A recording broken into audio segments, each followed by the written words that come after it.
સુરતમાં ખાડી કાંઠે આવેલું એપાર્ટમેન્ટ ધરાશાયી થવાની ભીતિ સેવાઈ રહી છે। મનપા દ્વારા કરાયેલા ખોદકામથી સેફટી વોલ તૂટ્યાનો દાવો કરવામાં આવ્યો।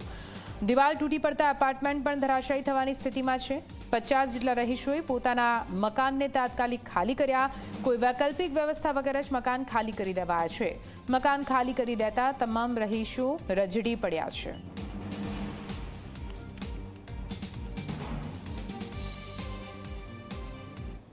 एक कलाक में बधाने खाली कराई दीधा। सांजना 8 वागे ए लोग जाग्या। बनाव बन्यो छे बपोरना 12 वागे। 8 वागे एसएमसी ना अधिकारीओ आवीने बधाने फ्लेटनी बहार खदेड़ी दीधा छे।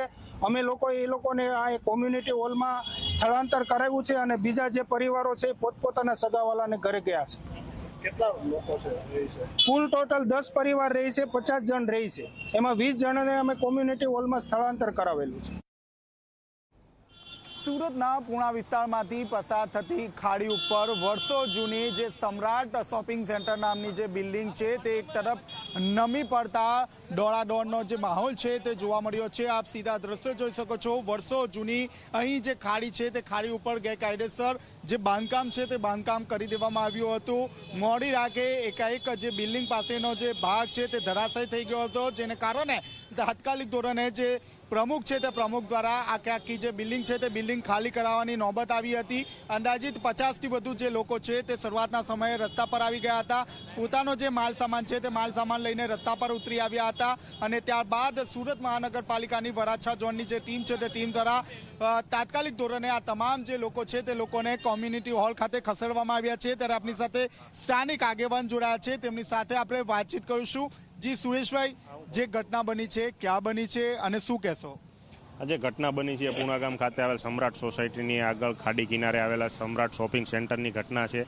કારણ કે એની આગળથી જે ડ્રેનેજ લાઇન પસાર કરવામાં આવી છે, માટી બેસી જવાના કારણે આ સમગ્ર ઘટના બની છે। પરંતુ સૌથી જવાબદારી એ છે કે આ જે શોપિંગ સેન્ટર આવેલું છે ખાડીની અંદર દબાણ કરીને બનાવેલું છે। વારંવાર એને નોટિસો આપવામાં આવી છતાં પણ એને મકાન માલિક દ્વારા એને ખાલી કરવામાં નથી આવ્યું। જ્યારે આ માટી ધસી પડવાની ઘટના બની ત્યારબાદ સફાળા જાગ્યા તંત્ર અને મકાન માલિક બંને, અને એની અંદર જે ભાડૂતો રહેતા હતા એને તાત્કાલિક ખાલી કરાવીને રોડ ઉપર રજળતા કરી દેવામાં આવેલા। એટલે આના માટે જે પણ જવાબદાર છે એની સામે કાર્યવાહી થવી જોઈએ, કારણ કે કોઈ પણ વ્યક્તિને તમે રોડ ઉપર રજળતા ન કરી શકો।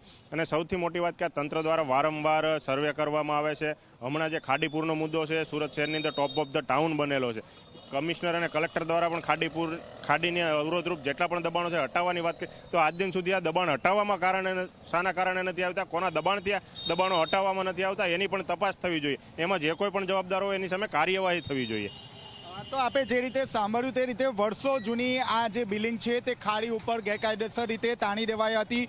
સુરત મહાનગરપાલિકા દ્વારા અવારનવાર આ જે બિલ્ડિંગના જે પ્રમુખ છે તેમને નોટિસ પાઠવવામાં આવી હતી, તેમ છતાં જે બિલ્ડિંગ છે તે બિલ્ડિંગ ખાલી કરાવવામાં આવી ન હતી। મોડી રાતે એકાએક જે બિલ્ડિંગ પાસેનો જે માટીનો જે ભાગ છે તે ધસી પડ્યો હતો અને સ્થાનિક લોકોમાં દોડધામનો માહોલ છવાઈ ગયો હતો। સ્થાનિક લોકો દ્વારા શરૂઆતના સમયે જે બિલ્ડિંગની અંદર જે લોકો રહ્યા હતા તેમને બહાર ખસેડવાની કામગીરી હાથ ધરવામાં આવી હતી અને ત્યારબાદ પોતાનો જે સરસામાન છે તે બહાર રસ્તા પર લઈને ઉતરી આવ્યા હતા। બાદમાં વરાછા ઝોન દ્વારા જે સમગ્ર જે મિલકત છે તે સીલ કરવામાં આવી છે અને તમામ જે લોકો છે તેને કોમ્યુનિટી હોલ ખાતે હાલ પૂરતા રાખવામાં આવ્યા છે।